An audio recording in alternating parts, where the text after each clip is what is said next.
ازاي اتعلم افرق بين المواقف اللي تستاهل اخد حقي فيها كويس ورد فعل صريح، وما بين اني اتجاهل وما ركزش في كل حاجة؟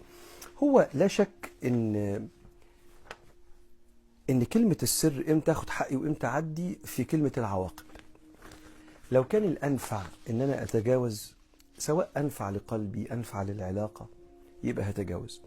لكن لو تجاوزي هيخلي اللي قدامي يصير يطغى في الاعتداء ويزود في الاعتداء، وده بيحتاج حكمة وبعد عن هوى النفس. لان انا اي حد ممكن يقول انا لو سكت له هيعتدي زيادة. لا، ساعات كما في الاثر الشهير ان 9 اعشار الاخلاق في التغافل، وان التغافل ده والتفويت هو الخلق الاصلي اللي بيحافظ على العلاقات الطويلة زي الصداقة والجواز وصلة الرحم.